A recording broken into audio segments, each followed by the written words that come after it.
a bancada da Bíblia. Ah. Você acha que precisa de ter um representante lá dentro, que precisa de ser unido? acho... Qual é a diferença de ter bancada da Bíblia ou não lá dentro? Olha só, primeiro que não tem uma bancada da Bíblia. O que tem ali é uma frente parlamentar, evangélica, não é? Que só se manifesta em temas pertinentes à sua cosmovisão de mundo, que faz parte das suas crenças e faz parte também da sua fé. Essa frente parlamentar evangélica, ela comete alguns exageros? Comete, como qualquer frente parlamentar, como qualquer bancada. Por exemplo, isso é exagero, tá? Nós temos que ser contra votar na Câmara o dia de Lúcifer. Ué, por que não pode votar o dia de Lúcifer? Vamos votar o dia de Lúcifer. Do capeta, né? Não? Cada um vota do jeito que quiser votar. Não tem o dia de Jesus? Uhum. Eu amo Jesus. E não vou com a cara de Lúcifer. E nem ele vai com a minha cara. Ok? Não tem um fechamento nenhum com ele. Mas a minha relação com ele não pode ser preponderante com a relação que alguns brasileiros podem ter com ele. Tem gente que paga tanto imposto quanto eu pago e que são apaixonados pelo capeta.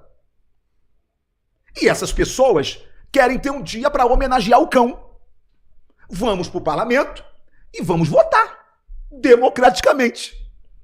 Se houver um dia do cão, do capeta, do capiroto, democracia. É porque a galera que vem aqui, ela não traz essa posição suave que você trouxe. Ela traz aqui que, por exemplo, quando você tem uma organização, e é assim que eles tratam, né? Como se fosse um clã ali, até porque existem dogmas dentro da religião, que vocês vão usar os valores que vocês têm para serem impostos a outras pessoas. Ah, meu irmão, olha só, deixa eu só te contar aqui uma coisa. Primeiro, deixa eu falar aqui sobre imposto, tá? Vamos lá. Primeiro que isentar as igrejas de impostos, tá? Eu tenho duas visões sobre isso e eu vou falar com muita clareza. Eu sou pastor há 30 anos, isso aí pelas Assembleias de Deus, tá? E já vou te adiantar, tá? Isso, a minha igreja fica na Estrada do Barro Vermelho, 1720, Colégio, Rio de Janeiro. Eu não tenho isenção nenhuma de impostos lá. Eu pago todos os tributos que eu poderia não pagar. Água, luz, tudo. Eu pago. Tá certo? Mas tem um regime especial para a igreja onde você não precisa pagar imposto. Olha só, eu não utilizo, tá certo? Só utilizo IPTU. Esse eu utilizo. Tá. O resto eu não utilizo. Pois bem, eu acho justo. Inclusive no dízimo, você não paga imposto do dízimo que recebe lá. Porque ninguém cobra imposto ainda de dízimo aqui no Brasil. Tá, então é porque é um regime especial que não cobra imposto em cima de dízimo. Sim. Você se beneficia disso. Claro, né? Claro. Isso aí, pelo amor de Deus.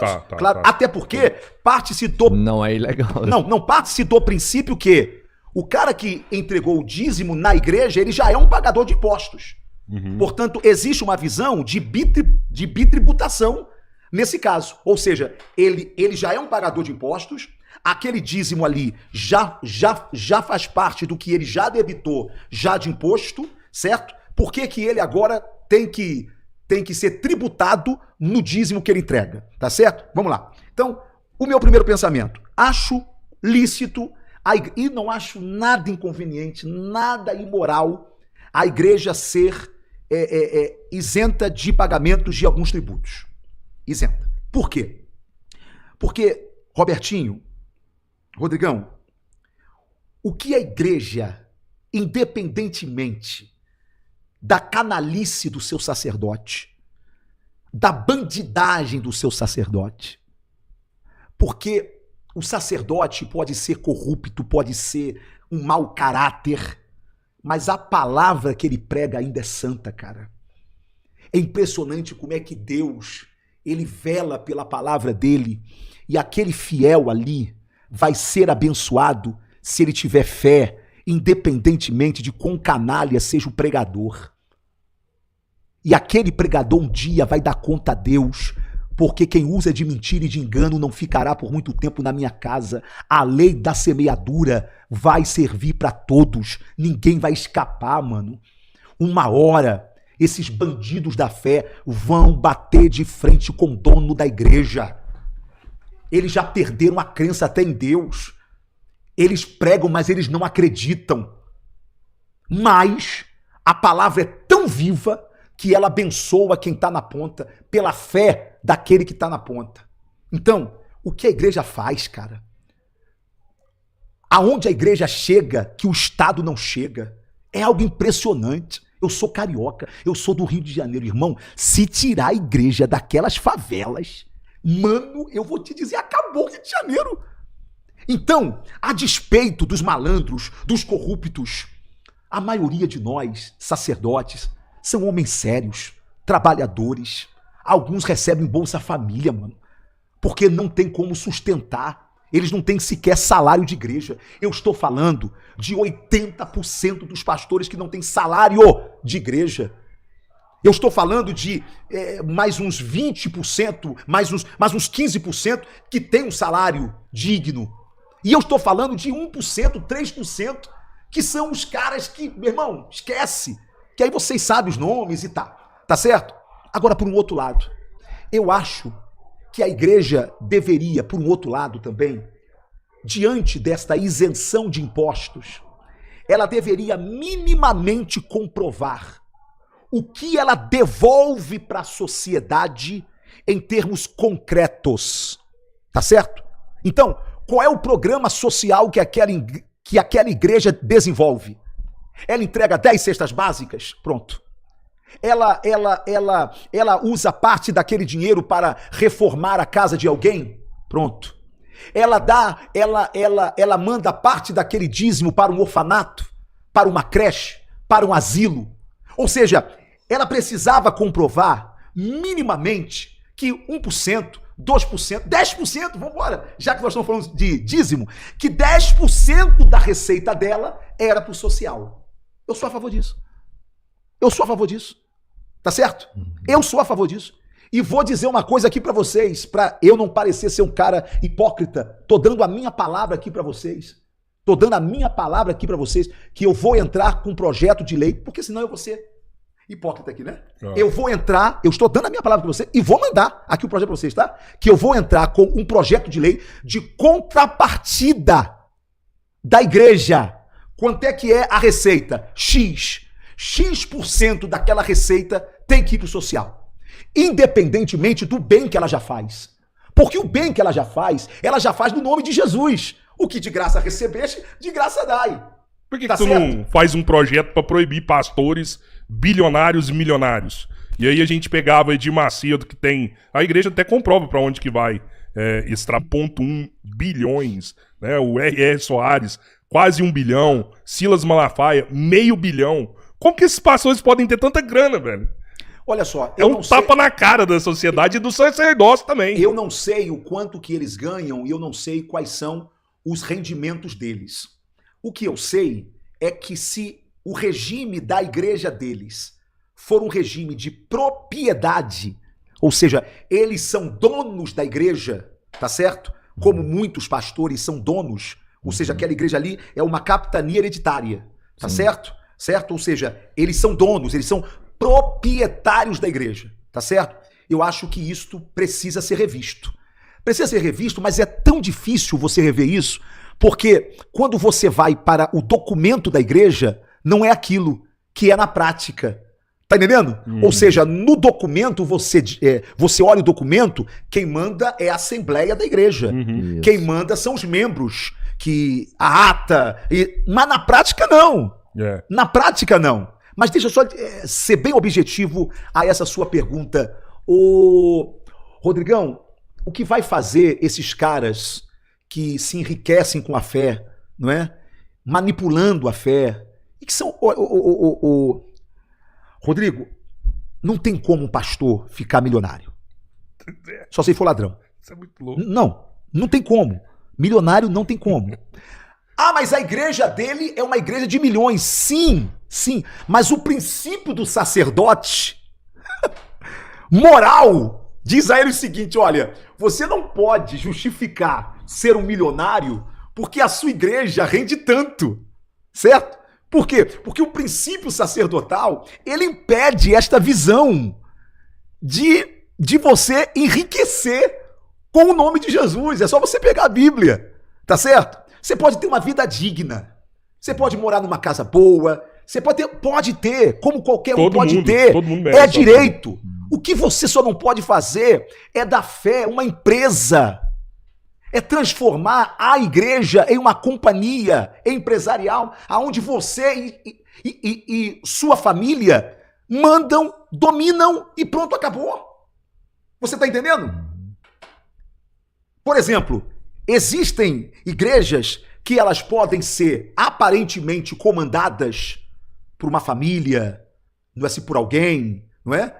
Mas essas igrejas, elas têm estatuto, elas têm eleição, elas têm votação, tá certo? Então, parece que, não, porque era o pastor presidente que passou para o filho e que passou dentro de uma linha sucessória que a membresia compreendeu que aquele filho tinha a mesma chamada do pai e entendeu que ele deveria assumir aquela igreja. Ou seja, não é algo nada imposto ao ponto de você falar, cara, a membresia, ela não tem controle nenhum. Por exemplo, na Assembleia de Deus, por exemplo, a membresia, ainda que o pastor seja indicado pela convenção, não é? Que é uma organização pastoral daquela denominação, mas a membresia, ela tem sempre a última palavra, certo? Ela pode dizer, nós não queremos esse pastor aqui. E vai prevalecer o que a membresia quiser. Por quê? Porque são eles que ofertam, são eles que sustentam a igreja. Então, às vezes você olha para uma organização e aí você diz, não, mas aquela organização é assim. Não, é assim, você olhando de fora. Vai, entra, vê. Será que milhões são idiotas? Milhões são enganados? Não, não é assim. É que talvez de fora você tenha essa visão. Agora, que existem pastores pilantras, mau caráter, existe. Como existe pai de santo, como existe padre, como existe em qualquer movimento religioso, ou em qualquer movimento político, ou em qualquer movimento social, tá certo? E esses canalhas precisam saber que a lei, que a justiça vai estar em cima deles, vigiando e aí tomando conta. Eu tenho um projeto agora de lei que eu estou essa semana, porque já está agora, não é, encerrando essa feitura do projeto, que coloca um agravo no cumprimento da pena para estuprador e pedófilo que no ato do estupro e da pedofilia estiver exercendo sacerdócio. Não é possível que um pastor, que um padre, que um pai de santo que estupra ou que é um pedófilo pague a mesma sentença de um outro pedófilo e de um outro estuprador que nunca foi sacerdote. Por quê? Porque o elemento sacerdotal muitas vezes estava implicado naquela violência ali. Entendeu? Por isso você tem que agravar a pena desse malandro. Era em nome de Deus. Porque ele usava a fé para manipular a vítima. Então esse projeto nós já estamos encaminhando agora, já vamos protocolar. Eu vou pedir celeridade ao Isaúgo Mota sobre esse projeto, porque a gente não pode permitir. Cara, e é muito caso de pastor, de padre, de pai de santo que usava a fé para manipular a cabeça da criança, para manipular a cabeça da mulher. Cara, a gente tem que parar com isso aqui no Brasil. Ô, Tony, assim, eu acredito que esse passa até porque tem um alvo específico, né? Mas, de verdade, quando você fala de um estuprador, de um pedófilo, mano, a pena, desculpa o meio que ele usou, ela tem que ser a máxima pra qualquer um desses, tá? Não, meu irmão. Eu entendo o que você tá fazendo. Eu tô falando que você tá falando, é mais fácil passar, você já resolve um problema. Não, aqui pra mim mas a pena tem que de ser morte. perpétua. Não, irmão, olha só. Matar, mas tem que ser perpétua. Pra mim, pra vocês dois era pena capital? Hã? Pra você era pena de morte. Não, pra mim não. Pra mim, eu acho que era olho por olho e dente por dente. Tá certo? Não bastava o cara ficar preso pra sempre. O que ele fez? Estuprou? Meu irmão, vai ter que ser estuprado. E morre na cadeia. Mas morre na cadeia. Fica na cadeia. Já que não pode matar, porque eu acho que tinha que matar. Ah, mas você é um cristão. Meu irmão, eu vou lá e prego a palavra de Deus pro cara. Irmão, você quer aceitar Jesus? Porque você vai pro inferno agora. Por quê? Porque o Estado vai te matar. Eu não quero, então mata do mesmo jeito. Ah, eu quero, então mata do mesmo jeito. Acabou. Cara, o cara é um estuprador, irmão. Eu sei que tem gente que vê ele com... O cara é um pedófilo. Ele é vítima de quê? Não, pra mim Não, não. mas quem Não, eu que sei, vê? eu sei que não é, eu sei que não é. Mas quem Mas que ele é vê vítima com de dó? quem? Quem que vê ele com dó? Você falou tem gente que vê com dó. Existe, Ah, existe. eu acho que existe, vê na capital. existe. Põe Eu a acho que lei. vê na capital. Põe a lei pra você votar e ver quem vai votar contra. Não, Na não hora é desse você- na hora espantalho, você vê, Albertinho. na hora você Passa vê. vergonha não, velho. Não tô passando vergonha, não. Passa vergonha, Propõe a lei. Tem não, Ele tem propõe não. a lei e vê Tem quem não. vota contra. Não Rodrigão. tem quem defende pedófilo. Propõe a lei e Rodrigão. vê quem vota contra. Calma, Rodrigão, nós aumentamos as penalidades agora para caso de estupro de vulnerável, tudo isso. Tem que ser Sabe a o que máxima. aconteceu? Tem que ser a máxima. Você não aconteceu? Uai, não passou não? A esquerda votou contra a gente. Mas não passou isso? Não passou? Ah, tá, Passou porque nós vencemos. Ah, porque Mas a tá esquerda falando que votou não tem contra. ninguém que faz isso aí. A esquerda votou Então existe contra. quem faz isso. Claro Então que existe. Claro Então não é que existe. espantalho que eu tô Claro pondo aqui, existe. não. Claro que existe. Não é A esquerda, espantalho, a não. esquerda defende estuprador, então. A Meu esquerda irmão, defende pedófilo. lamentável. É isso. Vamos- Defende, É no isso. mínimo, com as Pera leis aí, que ela é põe de isso. proteção. Pera aí. Propõe um Lei de debate. proteção. Propõe um debate com o Lei de parlamentar da proteção. esquerda. Lei Propõe de debate proteção. não, a gente votou isso lá, Rodrigão. Eu não tô fazendo fake O news, debate não. foi eu feito sei, lá eu já. sei. Para eu aumentar as penas desses crimes, desse tipo de crime. A esquerda votou contra, vai lá, puxa lá na Câmara, puxa lá a debate votação. foi feito na Câmara Foi já. feito o debate. Se dependesse deles, não ia aumentar a pena, cara. Como é que pode isso? Eu não sei, não Que sei. doideira é essa? E olha que eu não sou aqui É que tem gente que acha que tem que um cara abraçar. bolsonarista que vai ser tô maluco, inventando viu? alguma coisa, não. Os caras têm uma visão de mundo que acha que esses caras precisam ser tratados. Tratada na cadeia, tratada na Tem prisão. dó, sim, dele como vítima, Vagabundo. sim. Tem, Outra sim, já coisa, passou um monte aqui, Por pô. que não passou até hoje a castração química? A esquerda sempre barrou a castração química, cara. Irmão, o cara que estupra, ele tem que, se não pode ser castrado fisicamente, o pênis não pode levantar mais, cara. Ele tem que ter castração química. O mínimo tem que acontecer com esse vagabundo. Mas não passou. E na época é porque era Bolsonaro que estava propondo e tal. Pronto, agora Bolsonaro não existe mais. E não passa. É isso. Vamos jogar o pessoal na conversa? Vambora. Pode ser? Ó, o Xi Xi, tá sempre porrada de aqui bomba. com a gente aqui. Xi Jinping, Casa de Horror, mandou R$50. Faz um projeto para proibir crianças em igreja. Caraca. Só na igreja, mano? Eu até faria, sabe aonde? Para proibir criança, por exemplo, sem ser acompanhada de pais e de responsáveis em parada de orgulho LGBT. Porque na igreja ninguém fica mostrando o órgão genital, ninguém fica fazendo gestos obscenos. Não fica, certo? Pelo contrário. Eu sei que você critica a igreja, mas eu acho que você não conhece a igreja. Você tá tirando a igreja por um Malafaia da vida, por um outro cara da vida. Mano, se tem alguma coisa que a igreja faz, é entregar a gente inteira para essa sociedade. Isso a igreja faz. Por exemplo, enquanto a gente quer que quem tá na cadeia morra e não tenha pena capital, a igreja tá lá evangelizando. E pro cara sair daquele lugar que é a faculdade do crime, novo, restaurado, irmão, só se sair crente. Se não sair, esquece. Então, eu acho que a gente pega os falsos pastores, esses caras que geram ódio aí na sociedade, e aí coloca tudo como se fosse igreja, gerando esse tipo de sentimento seu, que eu até respeito, não é? Mas eu te digo uma coisa, eu acho que você é um cara muito inteligente.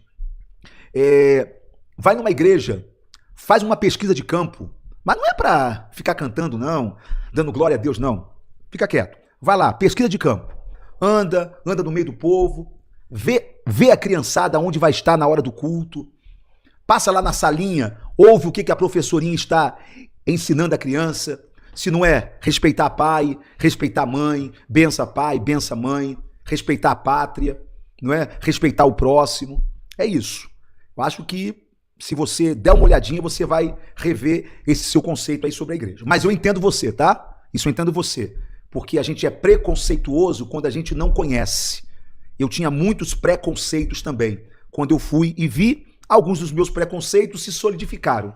Outros eu tive que abrir mão porque era só a minha cosmovisão de mundo e eu estava totalmente errado. É muito louco isso, né, pastor, que você falou. Realmente eu concordo com você que casos graves, assim, eles só são corrigidos no sistema penal com a conversão da pessoa mesmo, né? Olha, ela realmente se converte, Rodrigão, aquilo lá o muda trabalho que a igreja faz é algo assim surreal. Mas ao mesmo tempo eu fico pensando assim, É importante nesses casos, porque se realmente a igreja dentro do presídio, ela consegue converter os casos mais graves ali.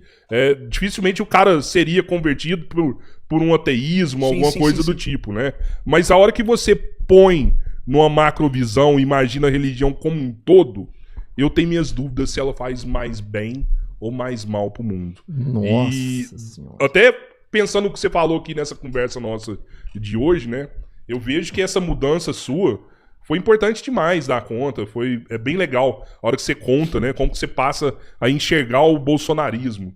Mas eu não sei também se, tipo, olhando como um todo, se você fez mais bem ou mais mal pro Brasil, assim, sabe? Sim. Porque se não fosse você, o Bolsonaro tinha caído, pelo que você contou aqui, né? Sim. Tinha caído bem antes. Eu muita não sei. coisa ruim aconteceu depois. Deixa eu só lhe contar aqui uma coisa, e essa sua palavra, ela é muito importante de ser ouvida. Quando eu subo na tribuna, Rodrigão, e eu peço perdão, e eu digo, eu errei, é porque, em nome da minha consciência, Rodrigão, eu não tinha como fazer uma conversão do jeito que eu fiz sem admitir meus erros, sem admitir minhas culpas, sem admitir que eu também fiz parte desta polarização que destruiu tanto a igreja, que separou tantas famílias, que separou tantos irmãos, que eu também contribuí para esta idolatria a Bolsonaro dentro da igreja, ao ponto de nós termos, pela primeira vez na história da igreja, alguém sendo chamado de mito, sendo louvado mesmo dentro da igreja. Mas eu fiz parte realmente de tudo isso. E nesse ponto, por eu me condenar, eu tive que dizer o seguinte, bem, a minha única alternativa é reconhecer o erro, é pedir perdão e tentar amenizar de alguma forma, falando as verdades que antes eu não conseguia enxergar e que agora eu as consigo enxergar. Eu teria um sentimento de culpa maior se eu já as tivesse enxergado lá atrás e em nome de algum interesse pessoal eu tivesse mantido-as e porque eu fui contrariado agora, eu resolvi me rebelar.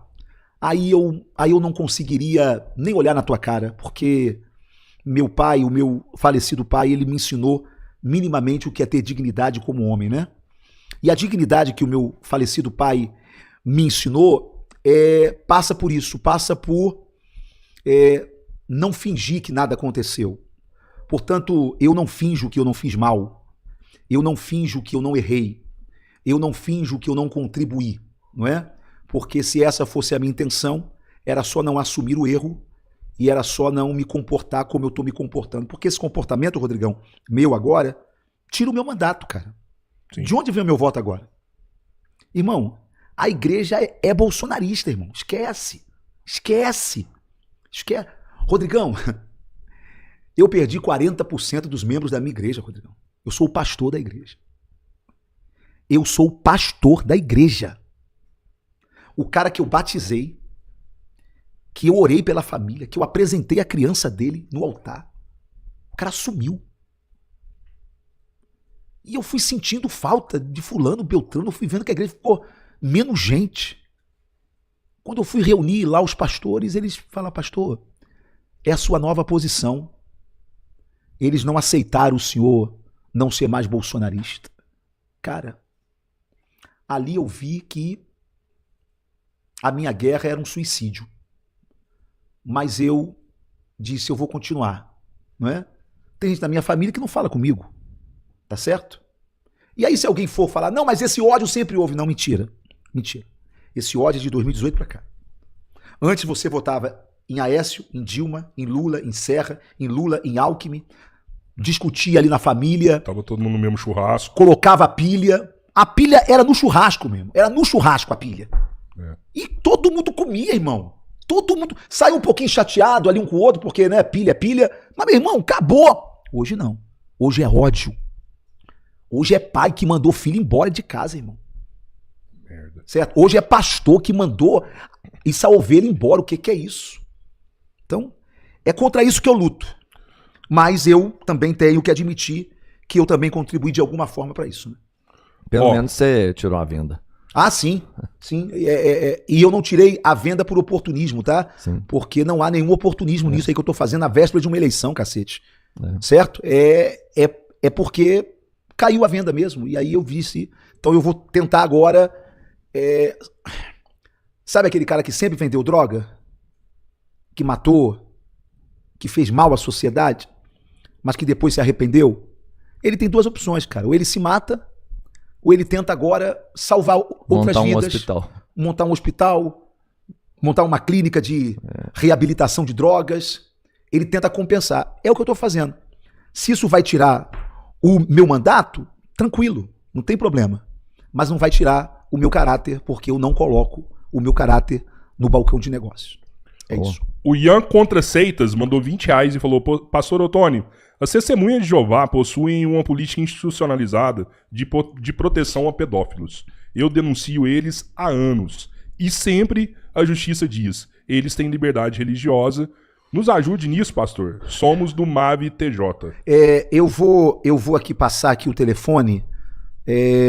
Se ele puder, porque eu não posso passar aqui agora, mas se ele puder fazer contato com o meu gabinete, lá em Brasília, seria muito importante, porque No e-mail do gabinete. como é uma acusação séria, e eu quero me debruçar nisso, tá? Eu vou aqui passar esse e-mail aqui do gabinete, deixa eu só aqui pedir aqui a pessoa, e ele já vai aqui já me passar, e eu vou te passar não é para que ele possa estar fazendo contato.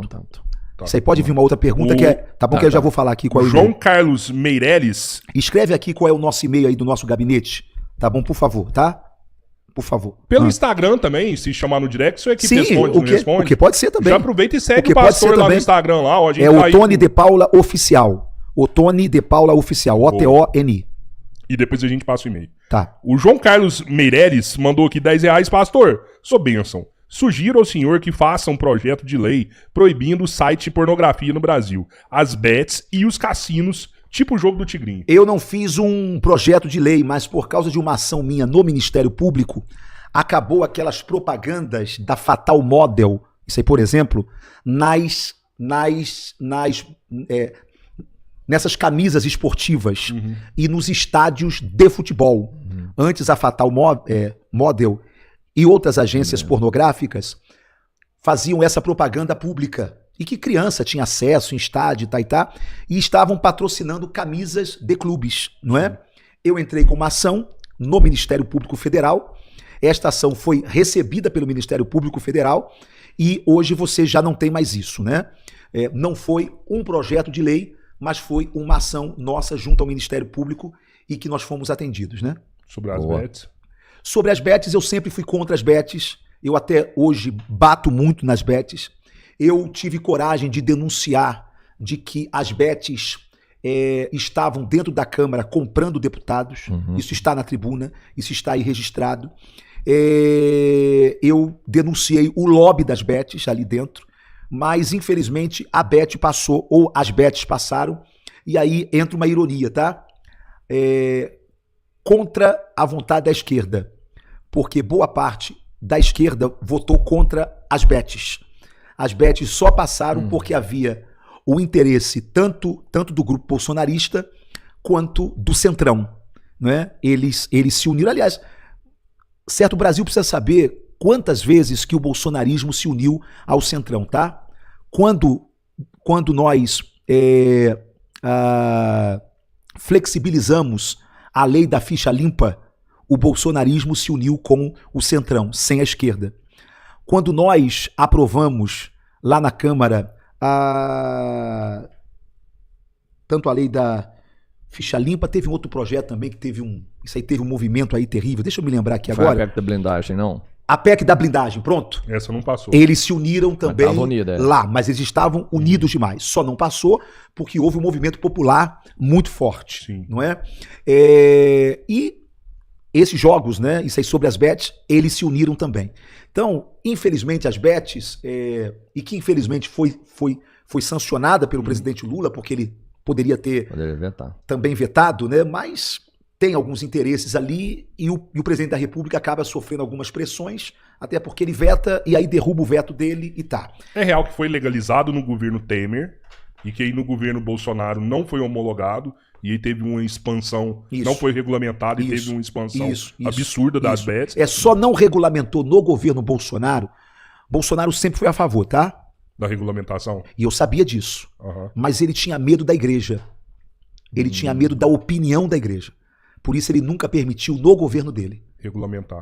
Mas E- foi um erro, porque se tivesse regulamentado, não tinha crescido tanto quanto cresceu. Não, acabou sendo um erro, mas ele não queria que nada. Por quê? Porque poderia ser mal interpretado pelos evangélicos, tá vendo? Uhum. Que majoritariamente são contrapostas, né? Então, aí acabou sendo agora nesse governo Lula. E tu vê esse lobby das bets em Brasília? Poderosíssimo, até hoje. Você já citou o nome dos deputados que... Não, São porque influenciados por uma esse que eu não lobby? sou policial e outra que eu não sou investigador, então eu não sei. Aham. Mais que tem. o lobby tem. Você sabe Mano, quem é o dono do Tigrinho no Brasil? hã? Sabe quem é o dono do Tigrinho? Não sei. Nunca ouviu falar do Fernando OIG, Não. lá do Não. Piauí? Ele é o dono. Muita gente fala que ele é um dos donos, né? Eles falam que ele é um dos donos do O Tigrinho. que eu sei é que o Ciro E é um Nogueira. garoto muito jovem que é muito ligado ao Ciro O Nogueira. que eu sei é que o Ciro Nogueira ele é o representante desse lobby, não é ali dentro. Isso aí nem ele esconde mais. Aham. Não é? Ele representa esse lobby lá dentro. Né? Sim, sim. Ó, o Bernard E Brito, coincidentemente ele é do Piauí, né? do Piauí. Sim, sim. Parece que tem vídeo dos dois juntos, tem áudio dos dois, Ciro Nogueira é um cara pica aqui em Brasília, né, velho? O cara tá em todas, né, bicho? O Bernard Brito, castração química não adianta. Estupro é uma relação de poder e não de desejo sexual. O que tem que fazer é pôr em prisão perpétua e gardenal. Comentou. Não, eu até concordo com ele, mas mete na prisão perpétua e faz uma castração química. Faz os dois. Tá certo? Esse cara precisa sentir na pele. O Xi Jinping mandou mais R$50. Faça como Jesus, pastor. Esteja entre os pobres, os meliantes, Isso aí. os travestis que têm expectativa de vida de 35 anos, na parada LGBT, na quebrada. Os amigos de Jesus foram e sempre serão os marginalizados. Ele está corretíssimo. Corretíssimo, e é onde que eu ando mesmo. Até porque eu sou do Rio de Janeiro, eu pertenço à Assembleia de Deus, as minhas igrejas são todas dentro de comunidades, portanto, eu entro e saio dentro aí dessas comunidades. Não ando com segurança, tá certo? Estou até pensando agora em andar. Eu ia te falar, convém, isso, tá? certo? Mas não ando com segurança. Tenho vários amigos do mundo do samba, tenho vários amigos... estive agora dentro de uma comunidade, lá no Rio de Janeiro, certo? Que fui lá, fiz uma cruzada evangelística lá dentro. Os caras estavam todos armados, ouvindo a palavra, com esse fuzil na mão. Quando acabou, eles me pediram oração. Eu disse, não, eu oro por eles, sem nenhum problema. Fui lá, orei por eles. E sabe qual é a oração que eu fui fazer por eles? Eu não fui ungir fuzil, eu não fui orar pelo armamento, eu não fui pedir que Deus proteja eles da polícia, nada disso, nada disso. Eu fui orar e na oração eu disse, Senhor, converta o coração deles, tira eles dessa vida, mostra a eles que há um mundo melhor, Senhor. Senhor, eles são escravos da morte. Muitos aqui estão recebendo a última oração da vida deles. Faz isso, Senhor. Faz isso. E no final, eu sempre faço o apelo. Um se converte, um sai, não é? Mas a maioria não. Mas eu estou fazendo o meu papel enquanto pastor, tá certo? Quando eu sou muito áspero e um pouco mais veemente sobre aquela questão ali do banheiro e tal, travesti do banheiro e tá. Mas não confundam isso com alguma coisa de raiva a quem seja travesti ou a quem seja um homossexual. Por quê? Porque o meu Cristo não me ensinou o ódio, ele me ensinou o amor, certo? E diante dele, eu não estou valendo mais do que um travesti, não. Diante dele, eu não estou valendo mais do que um bandido, não. Por quê?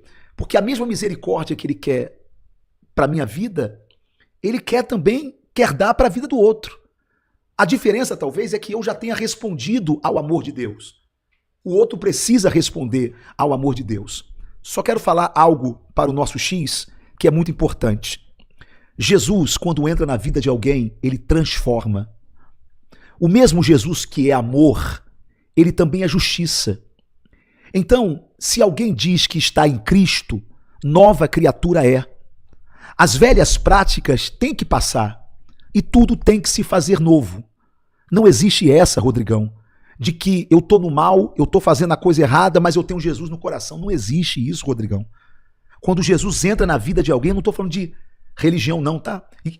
Eu falo de transformação de vida que a religião não pode fazer. A religião muda o corpo, tira um brinco, tira uma barba, tira um cabelo. Ela muda a aparência, mas aqui dentro, só Jesus. E quando Jesus não está verdadeiramente aqui dentro, sabe o que essa pessoa religiosa ela se transformou? No hipócrita. Jesus chamou de sepulcro caiado. Por fora está branquinho, mas por dentro tem morte. Fala uma coisa, mas vive outra. Por quê? Porque parece ser um cristão, mas nunca se encontrou com Cristo. Um dia, conta-se a história verdadeira, tá? Que pastores norte-americanos foram até a Índia para evangelizar Mahatma Gandhi. Porque eles falaram, pô, Gandhi é uma pessoa tão boa, mas ele ainda não conhece Jesus. Foram lá pregar para Gandhi. E aí, Gandhi os recebeu com todo amor, com todo carinho. E diz a história de que na hora que eles foram perguntar para Gandhi se Gandhi queria aceitar Jesus, Gandhi, cheio de amor, cheio de ternura, falou assim, não, eu já conheço o vosso Cristo e eu amo e o respeito. Eu só não entendo é o vosso cristianismo. É isso. Infelizmente, as pessoas que se afastaram do amor de Cristo, elas não queriam se afastar do amor de Cristo, mas elas se afastaram porque elas confundiram o meu Cristo com o cristianismo que nós criamos. Jesus nunca veio fundar o cristianismo. Nenhum ismo ele veio fundar. Ele veio mostrar para o homem que tem um caminho de luz, de paz e de verdade. E que se esse homem trilhar esse caminho, as trevas interior que causam angústia, depressão, que tem arruinado a vida deste homem, ela some porque a luz chega. E essa luz nunca foi religiosa. Essa luz, ela é divina, ela é Jesus. Tu conhece o pastor Henrique? Meu amigo, meu irmão. Acho que ele é um homem de Deus. Eu sou apaixonado por É ele. um pastor de verdade. Se ele não for um homem de Deus, eu não sou. Eu vejo Jesus nele. Posso não concordar com tudo, posso não concordar com todas as opiniões dele, mas quando eu olho para o pastor Henrique e olho para o Malafaia, eu vejo mais Jesus nele do que no Malafaia. Sim. Ele parece mais com Jesus do que o Malafaia e do que outros pastores aí. Só que tem um pensamento e tem uma cosmovisão que talvez eu não tenha. Talvez ele seja um pouco mais evoluído que eu, mas é um amigo querido que eu estimo, que eu amo e que é nosso deputado federal pelo Rio de Janeiro. Boa. O Brahuna mandou aqui, acho que 90% dos pastores são ateus e dão a mínima para Deus. Eles têm zero medo do castigo divino. Quem teme a Deus não negocia com a fé dos crentes. Transforma esses 90%, porque você ainda foi muito misericordioso, e aí eu entendo que tem 10% aí que ele ainda acredita que são homens sérios. Pode inverter, pode inverter. Joga 10, que é isso que você está falando, mas a maioria é séria. É que você ainda não bateu de frente com uma pastorada séria. Vai na favela, vai na comunidade, vai lá.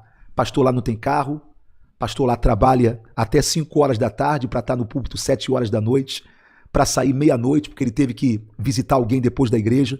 No outro dia ele vai trabalhar de novo.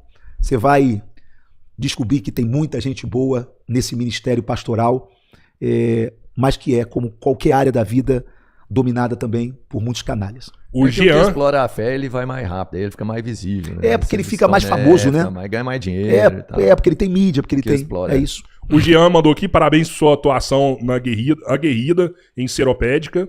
E a gente está derrubando lá esse prefeito de lá. Seropédica é uma cidade lá do Rio de Janeiro, próximo ali à Baixada Fluminense. E aí o prefeito de lá é um cara altamente corrupto. A gente vai se tentando derrubar o cara lá. Eu vi que tu tá preocupado com o garotinho no Rio também, né? Eu vi que tentaram retirar os seguranças do garotinho. Sim. Na verdade, se eu posso dizer de que o garotinho tem um erro, ele é um cara obstinado, né? Ele é um cara que, para ele chegar ao objetivo dele, ele atropela os amigos, ele Ele é um cara obstinado, ele é um cara cego quando ele se torna, não é ser obstinado. Mas, independentemente disso, é uma covardia, sabe? Tirar segurança do cara, porque o cara anda denunciando as coisas, né? Então eu, que não tenho aliança nenhuma com o garotinho, mas em nome da verdade, subi na tribuna e disse de que era uma covardia que o Cláudio Castro estava fazendo com ele, tirando a segurança dele. O João Pedro Pimentel falou: deputado, se eu pudesse votar em 2 deputados, votaria em você e no Elias Jabbour. E perguntando, deputado, o que você acha da candidatura do Elias? Elias Jabbour, rapaz, eu tô tentando lembrar quem é o Elias Jabbour. Ele foi meio que um assessor da Dilma ali no BRICS. Tá. Tem um livro já sobre a China. Tá bom. É que eu ele é pensei federal, que ele fosse meu colega deputado federal. Não. Tá. Eu não conheço ele, mas pelo que você tá falando, parece ser um homem de bem. Eu acho o seguinte, irmão, é de bem, pode ser da esquerda ou pode ser da direita. Porque tem canalha na direita e tem canalha na esquerda. Tem bandido na direita e tem bandido... No dia que a população compreender isso, ela deixa de bater palma pra maluco.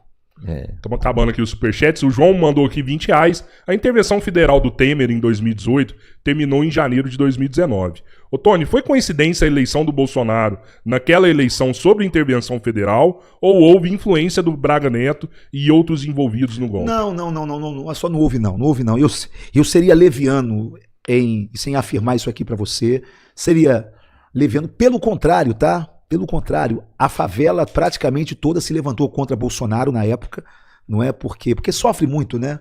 Toda essa intervenção, quem mora na favela sofre muito. Então a favela foi radicalmente contra ali Bolsonaro, pelo menos a maioria, né? Então não houve isso, não houve essa correlação. O que tu acha que o Flávio foi fazer nos Estados Unidos com o Trump ali, se reunir com o Trump? Qual o objetivo dessa reunião? Ele foi tentar apagar o que está acontecendo com ele, né? Ele foi criar uma cortina de fumaça. Na verdade, não houve reunião, né, cara? Isso é mesmo, nós mesmos e convenhamos. Você teve uma foto. Ele entregou um documento, ok? Lá para essa assessoria, não é? E aí eles devem ter falado, cara, pelo menos uma foto, senão a gente vai passar uma vergonha do cacete. Tira uma foto. Isso o presidente Trump gosta da família Bolsonaro? Não. Vem cá, tira a foto e tá. Mas aquela postura do Trump ali tem um recado pro Lula, tá? Aquela postura do Trump ali tem um recado pro Lula. Claro, na minha opinião. Qual? Claro. Não vou interferir nas eleições do Brasil. Tá? Porque se ele fica de pé, aperta a mão, recebe o Flávio, deixa ter vídeo, ele ia comparar a forma que ele recebeu Lula, que é um governante, que é um estadista, com o Flávio Bolsonaro. Aí ia ficar feio. Aí ia ser um sinal. Mas, mano, o que mais Trump faz é tirar foto sentado com um montão de gente que gosta dele atrás dele, cara. A foto ficou até feia, mano. O Trump fez questão de não ficar em pé. Fez questão de não apertar a mão. E fez questão de não permitir vídeo, cara. Podia ter um vídeo. Ele não deixou ter. Até porque não estava na agenda oficial. Não está na agenda oficial. Quando a agenda foi divulgada pela manhã, não tinha um encontro, porque não teve encontro, irmão. Foi uma passagem. Foi isso, uma passagem. Vem cá. E aí, seu pai, como é que tá? Oh, isso aí tá bem, tá? Vamos lá na foto agora. Acabou. Leva a foto. Isso vai... Irmão, o Trump hoje não bate de frente com o Lula mais. Por que eles colocaram sigilo de 100 anos agora aí nesses arquivos do Banco Master? Cara, a situação do Banco Master, Rodrigão, afeta a República, né, cara? Afeta a República. Tem muita gente envolvida. E se alguém pensar que o ministro André Mendonça vai levar isso até o final, doa quem doer, eu não acredito. Você acha que se o Messias tivesse entrado, ajudaria? Ajudaria. Aliás, foi por isso que ele perdeu, né? Porque ele sinalizou que ele ajudaria. O André Mendonça é um cara muito sério, irmão. Muito sério. Mas, irmão, sozinho. É um só, né, mano? Contra um sistema. Não é fácil, não. Eu, no Rio de Janeiro, que sou o único deputado federal a denunciar os esquemas do Cláudio Castro. O único, irmão. Nem a esquerda fala muito como eu falo. Pois é, porque você tem outros deputados do Rio ali, né? Não, esquece. Tá todo mundo no bolo. Tá todo mundo. Cara, se eu já sei o que é o sistema, mano. Agora imagina isso no colo do André Mendonça. Não é fácil, não. Ó, muito superchat aqui, o João mandou mais R$50. O que o senhor pensa a respeito da maçonaria, pastor? Eu acho que é uma organização altamente séria. Eu tenho amigos maçons, eu não sou maçom, e não sou maçom mesmo não, tá? Certeza? Não, é. Nunca fui numa loja, nunca entrei numa loja, mas acho que é uma organização séria. Acho que só não cabe pro evangélico, tá? Porque acaba batendo de frente com algumas coisas que são fundamentais na nossa fé, tá? Mas respeito. Assim como eu conheço vários pastores que são maçons também, e eu os respeito também. Mas não caberia para mim ser maçom. Ó, vou ler esses dois juntos aqui, que são parecidos. O Thiago CS1 tá sempre aqui com a gente. Falou, deputado, o conservadorismo em abstrato se queimou pela associação ao Bolsonaro. O que o senhor faz ou recomenda para tirar essa pecha? E a Vanessa Vieira mandou R$10, é membro do Três Irmãos, comentou, ninguém é progressista ou conservador o tempo todo. Essa ideia foi criada propositalmente para segregar ainda mais as pessoas. Defender a classe trabalhadora não tem relação alguma com o progressismo. Concordo com ela 100%. Concordo com ela. E o Tiagão? Sobre o Tiagão, é a mesma peste, Tiagão, que ficou sobre o conservadorismo em relação a essa relação com o bolsonarismo, ou parte desse conservadorismo, Tiago, porque nem todos os conservadores são bolsonaristas. Aliás, a maioria não é, Tiagão. A maioria não é. É de direita ou é de esquerda. Isso aí não é. Eu já disse aqui de que a direita é maior do que o bolsonarismo e o conservadorismo é maior do que a direita. Porque você tem conservador também na esquerda, também no centro, tá certo? Mas é a mesma pecha que ficou com a esquerda com a agenda woke. Ou seja, qual é a resistência que Lula tem na igreja? É porque confundem Lula com a agenda, com as pautas LGBT. Confundem Lula com a pauta do aborto, confundem Lula... Ou seja, todas essas agendas woke, tudo que é da agenda woke, hoje contaminou a esquerda. Por isso é que quando as pessoas olham para a esquerda, veem essa agenda. E quando olham para a direita, veem o bolsonarismo. Isso é mais ou menos assim. O Juan Cordoba mandou que honre a palavra de Deus. Tomou as vacinas da Covid? Eu? Eu tomei e a Assembleia de Deus, Ministério de Madureira, da qual eu faço parte, orientou por carta aberta que todos os seus membros tomassem vacina. Pelo amor de Deus, tomei vacina. Boa. Tomei, claro que eu tomei. Tempos cruéis ali, hein? E eu sou maluco? Deputado. Hã? Tempos cruéis. Cruéis. Difícil. Vanessa também mandou R$20. Se o Estado é laico, religião não tem que ser discutida no Congresso. O Estado é laico, meu amor, mas não é laicista. Toda a sociedade pode ter representação na Câmara Federal. Por quê? Porque o Brasil ele é plural. Portanto, sindicatos podem ter, representantes aí do movimento LGBT pode ter, todos podem ter, policiais podem ter, evangélicos podem ter, católicos podem ter. O que não pode, e pode ser discutido tudo, meu amor, tudo. E democraticamente vai avançar ou não vai avançar. Ou você acha que 70 deputados, 60 deputados evangélicos têm poder sobre todos os outros deputados?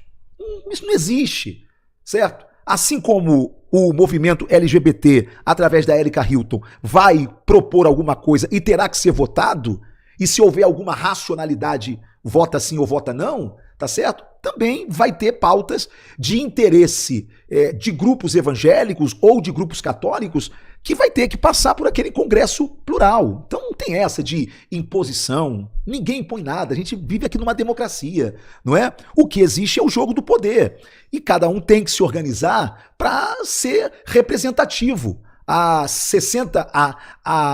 80 anos atrás aqui no Brasil, o crente ele era perseguido pelos católicos. Os padres mandavam queimar ou então fechar muitas igrejas evangélicas, ok? O parlamento não havia representação nenhuma de nenhum evangélico, até que os evangélicos se organizaram.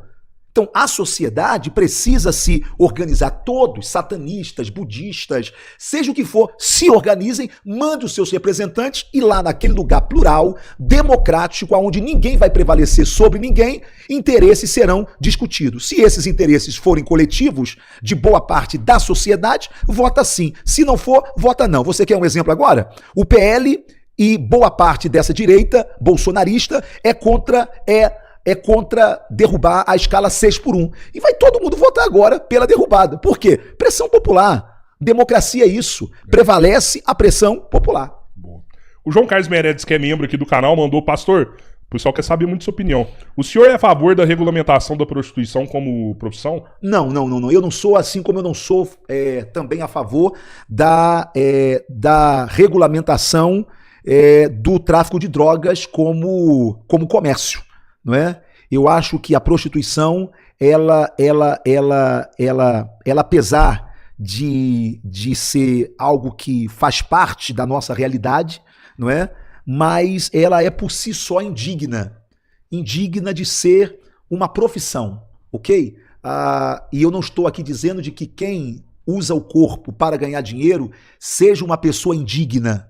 O que eu estou dizendo é que boa parte dessas pessoas só fazem isso porque viram nisso alguma oportunidade que não tiveram em um emprego formal. Mas boa parte delas não querem isso para as filhas, não querem isso para as sobrinhas, não querem isso nem para si. Elas entram para juntar ali qualquer... Isso não é vida, isso não é dignidade, isso não é bonito, isso não é belo. Portanto, não pode ser profissão.